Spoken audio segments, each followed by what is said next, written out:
Halo, selamat datang lagi nih di sesi diskusi mendalam kita. Hari ini kita mau ngobrolin buku You Are a Badass, bab 3, judulnya agak unik ya, Hadir Bagaikan Merpati.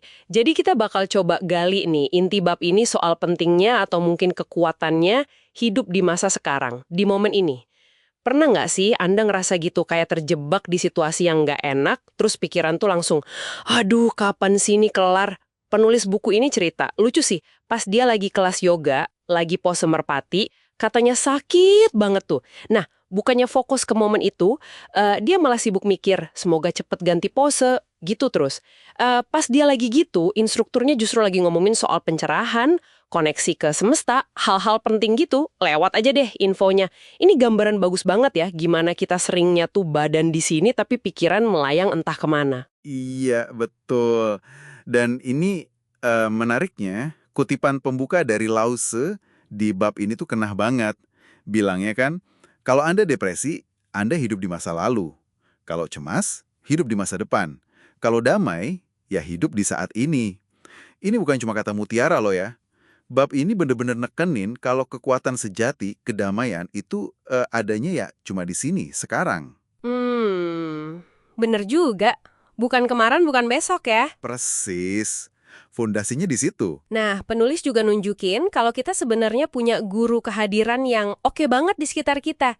Hewan sama anak kecil. Coba deh perhatiin, anjing peliharaan gitu. Pas kita pulang, wah girangnya kayak udah nggak ketemu bertahun-tahun. Iya, iya. Atau anak kecil, kalau udah main, udah fokus banget. Kayak dunia lain nggak ada. Bener-bener 100% di situ mereka. Nah, ini nyambungnya kemana? Menurut penulis, kehadiran penuh ini langsung nyambung ke konsep energi sumber. Ingat kan? Yang kita bahas di bab sebelumnya. Getaran dasar semesta itu loh. Aliran energi positif lah, gampangnya. Oh, yang soal frekuensi itu ya. Betul. Jadi pas kita bisa hadir penuh, nggak kejebak pikiran masa lalu atau cemas masa depan, kita tuh kayak nyetel frekuensi kita. Kita nyambung sama energi sumber itu. Frekuensi kita naik.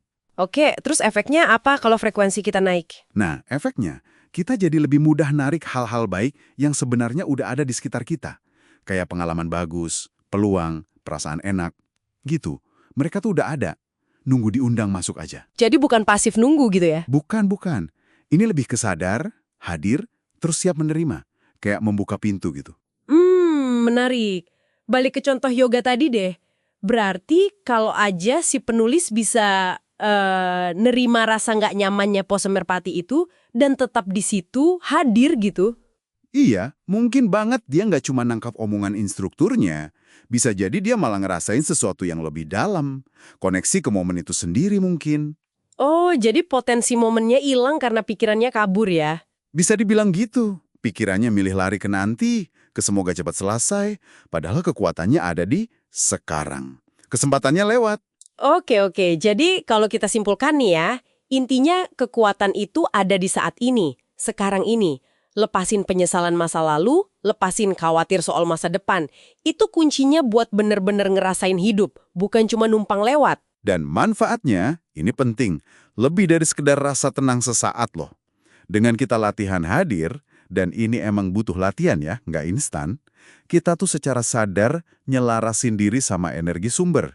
Ini kayak membuka keran gitu, buat pengalaman hidup yang lebih kaya, yang lebih klik sama apa yang sebenarnya kita mau.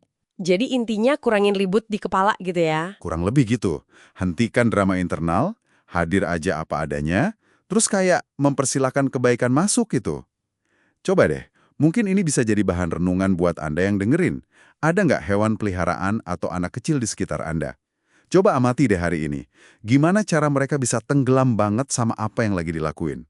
Nggak mikir kemarin, nggak cemas besok. Kira-kira, apa nih satu hal kecil yang bisa Anda contek dari cara mereka hadir? Supaya Anda juga bisa lebih nyambung sama momen sekarang ini, dan mungkin nyambut hal baik yang udah nungguin. Wah, pertanyaan bagus tuh buat dipikirin. Oke deh, terima kasih banyak udah gabung di penjelajahan kita kali ini di bab 3.